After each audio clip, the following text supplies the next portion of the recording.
Hello दोस्तों। तो स्वागत है आप सभी का आपके अपने चैनल क्रैक कंपटीशन में। और जैसा कि दोस्तों आप सभी का एसएससी एमटीएस का एग्ज़ाम कल 2 मई से शुरू हो चुका है। तो दोस्तों आज आपके 3 मई के फर्स्ट शिफ्ट के एनालिसिस लाए हैं। ठीक है दोस्तों। और ये जो क्वेश्चन है दोस्तों आपके एक्स्ट्रा फैक्ट्स के साथ हैं और जितने ज़्यादा क्वेश्चन हो सके हैं वो आपके लिए लाए हैं। ओके। और दोस्तों इस वीडियो को आप लोग अंत तक देखिएगा, क्योंकि इससे जो है आपके क्वेश्चन बनने के चांसेस आपके आगे एग्ज़ाम में बहुत ज़्यादा हैं। ओके। तो चलिए शुरू करते हैं। पहला क्वेश्चन डीएनए से पूछा था सवाल कि डीएनए जो है वो कहाँ पाया जाता है। तो डीएनए की बात करें तो ये न्यूक्लियस के अंदर पाया जाता है। ठीक है, यानी कि सेल के अंदर जो न्यूक्लियस होता है उसमें पाया जाता है। ओके।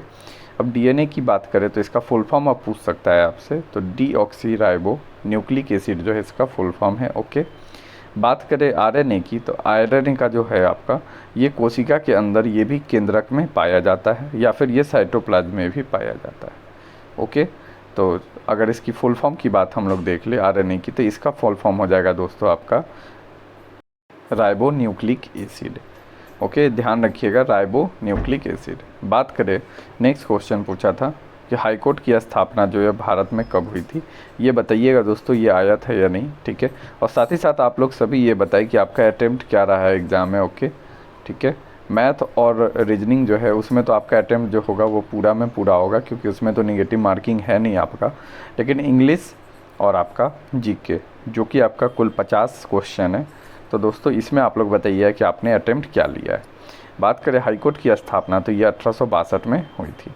नेक्स्ट सवाल पूछा था बैटरी किस ऊर्जा को किस में परिवर्तित करती है। तो दोस्तों इसका राइट आंसर आपका होता यह रासायनिक ऊर्जा को विद्युत ऊर्जा के अंदर परिवर्तित करती है। ओके। बात करें तो माइक्रोफोन जो है वो ध्वनि को विद्युत ऊर्जा में परिवर्तित करती है, और विद्युत बल्ब यानी कि जो बल्ब होता है घर में वो क्या करती है, इलेक्ट्रिसिटी जो होती है विद्युत ऊर्जा होती है उसको प्रकाश में चेंज कर देती है। ओके। चलिए देखते हैं नेक्स्ट क्वेश्चन। अब पूछा था क्या बैसाखी त्यौहार जो है वो किस महीने में मनाया जाता है। ये सवाल दोस्तों आपका आया था। तो इस त्यौहार की बात करें तो ये आपके अप्रैल के महीने में मनाया जाता है। ठीक है, ये आप सभी को ध्यान रखना है। नेक्स्ट सवाल दोस्तों आप सभी से पूछा था बजरंग पूनिया जो है इनका संबंध किस खेल से है, इस तरह का प्रश्न था आपका। तो बजरंग पूनिया की बात करें तो दोस्तों ये आपके कुश्ती से संबंधित है। ओके। और इन्होंने जो है टोक्यो ओलंपिक में कांस्य पदक जीता था। ओके। बात करें भारत ने इसमें कुल कितने पदक जीते, अगर आपसे सवाल पूछता है तो आपका राइट आंसर होगा कुल 7 जीते थे। एक स्वर्ण जो है वो नीरज चोपड़ा के द्वारा जीता गया था। ओके। 2 रजत पदक जो है एक रवि दहिया और दूसरा आपका मीराबाई चानू ने जो है 2 रजत पदक जीता था। ओके। और 4 जो है कांस्य पदक की बात करें दोस्तों तो आपका इसमें आंसर हो जाएगा, एक तो पहला बजरंग पूनिया हो जाएगा आपका। ठीक है। दूसरा आपका पीवी सिंधु हो जाएगा। ठीक है। तीसरा आपका हो जाएगा लवलीना बोरगोहेन जो है वो तीसरी हो जाएंगी। ठीक है। और चौथा दोस्तों आपका हो जाएगा मेंस हॉकी टीम। ओके। जो मेंस हॉकी टीम थी उसने जो है चौथा पदक जीता था। चलिए नेक्स्ट क्वेश्चन देखते हैं लियोनेल मेसी का संबंध किस खेल से है, ये पूछा था। तो इनका संबंध जो है दोस्तों वो फुटबॉल से है। ओके। बात करें तो फीफा वर्ल्ड कप जो है वो अभी हाल ही में कहाँ हुआ है, तो ये कतर में आयोजित हुआ है। विजेता जो है इसका अर्जेंटीना रहा, और उप विजेता अगर आपसे दोस्तों सवाल पूछता है तो राइट आंसर आपका रहेगा फ्रांस। ओके। ये दोनों भी आपके लिए इम्पॉर्टेंट है। गोल्डन बॉल किसे मिला, तो लियोनेल मेसी को मिला। ओके। और गोल्डन बूट अवार्ड की बात करें तो ये किलियन एम्बापे को मिला जो कि फ्रांस के ये थे। ओके। तो ये आप सभी को ध्यान रखना है, इम्पॉर्टेंट है ये आपके लिए।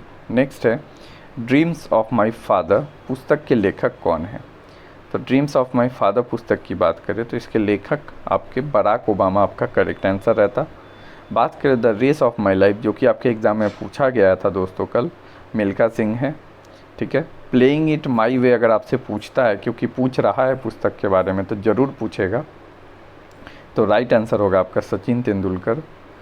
टेस्ट ऑफ माई लाइफ अगर पूछे आपसे तो युवराज सिंह। ठीक है। और अगर बिलीव पूछे तो सुरेश रैना। ओके। नेक्स्ट है रोजगार की समानता का अधिकार किस अनुच्छेद में है। तो रोजगार की समानता जो है दोस्तों वो अनुच्छेद 16 के अंतर्गत आता है। बात करें कुछ अन्य अनुच्छेद की, तो पहला अनुच्छेद 17 जो है वो कहता है छुआछूत का अंत। ओके। अनुच्छेद 61 16 नहीं दोस्तों, अनुच्छेद 61 जो है वो कहता है महाअभियोग। ओके। अनुच्छेद 72 जो है राष्ट्रपति की क्षमादान की शक्तियाँ के बारे में बात करता है। अनुच्छेद 324 की बात करें तो ये चुनाव आयोग के बारे में बात करता है। और अनुच्छेद 152 की बात करें तो ये राज्यपाल के बारे में बात करता है।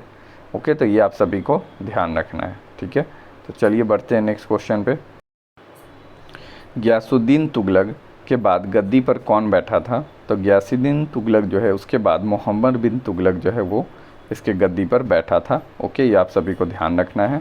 बात करें इसके अंतिम शासक, अगर आपसे पूछता है कि कौन था तुगलक वंश का, तो नसरुद्दीन मोहम्मद तुगलक जो है इस वंश का अंतिम शासक था, ठीक है।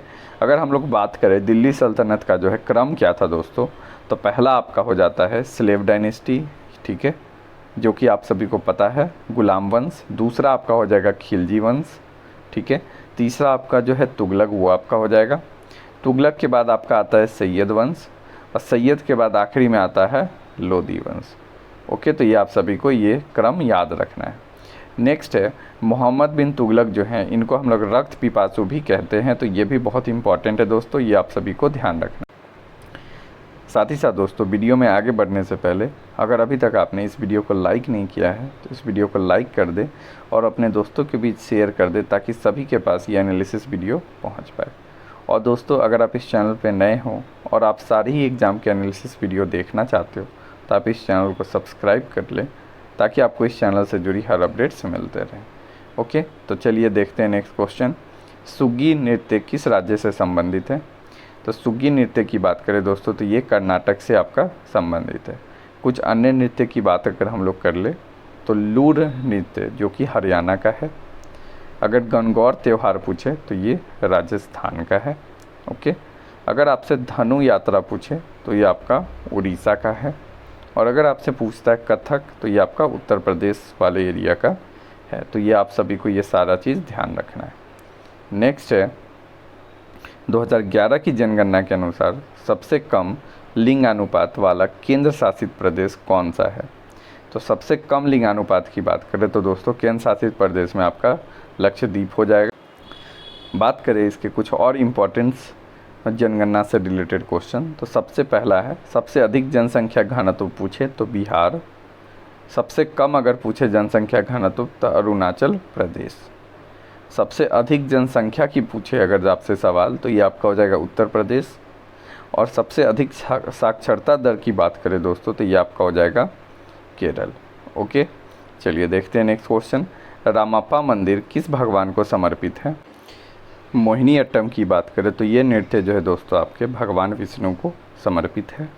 अगर आपसे पूछता है रामप्पा मंदिर जो है वो विश्व की धरोहर जो सूची है उसमें कितने नंबर की जो सूची में ये शामिल हुई थी, तो ये 40वीं जो है विश्व धरोहर नंबर की सूची थी। तो आपका राइट आंसर 40 हो जाएगा।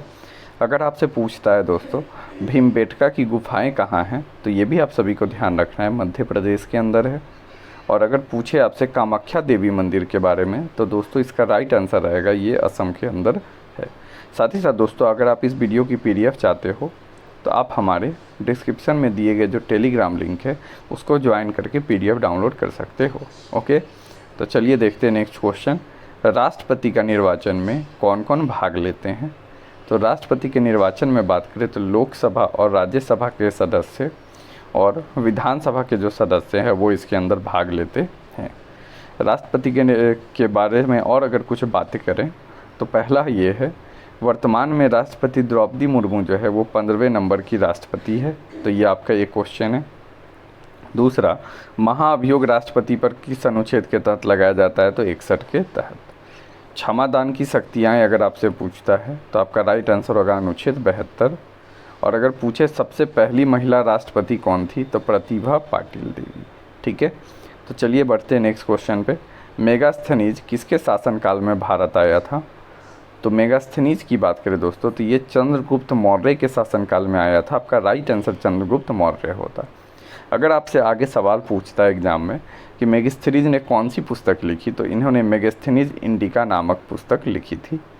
और बात करें एक और सवाल दोस्तों कि चंद्रगुप्त मौर्य का एक प्रधानमंत्री था चाणक्य जिसका नाम था, उन्होंने एक अर्थशास्त्र नाम की पुस्तक लिखी। इस पुस्तक का नाम है अर्थशास्त्र। ओके, नेक्स्ट सवाल है, रुक्मणी देवी अरुणडेल का संबंध किस नृत्य से है? ये सवाल आपसे पूछा था दोस्तों। तो ये क्वेश्चन अच्छा था दोस्तों एग्ज़ाम में। तो बात करें इसके आंसर की, तो भरतनाट्यम बिल्कुल सही इसका आंसर होगा। ओके, बात करें केलुचरण महापात्रा की, तो ये ओडिसी नृत्य से संबंधित है, ये भी आपसे पूछ सकता है एग्ज़ाम में, ठीक है। और झावेरी बहनों जो हैं वो मणिपुरी नृत्य से संबंधित है। ओके, बात करें तो भारत में कुल 6 शास्त्रीय भाषाएं हैं, जिसमें से सबसे प्राचीन जो है वो तमिल है और सबसे नवीनतम जो है आपका उड़िया है। तो ये भी क्वेश्चन दोस्तों आपके अपने आप में क्वेश्चन बनता है। ओके, तो ये सारे क्वेश्चन जो हैं दोस्तों आपके आज के फर्स्ट शिफ्ट में पूछे गए थे। ओके दोस्तों, अगर आप इस वीडियो की PDF चाहते हो तो आप हमारे टेलीग्राम लिंक को ज्वाइन करके और वहाँ से PDF डाउनलोड कर सकते हो।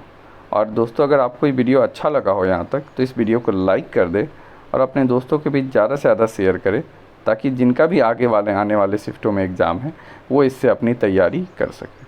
और दोस्तों, अगर आप चैनल पर नए हों तो इस चैनल को सब्सक्राइब कर ले, ताकि आपको इस चैनल से रिलेटेड सारे अपडेट्स मिलते रहें।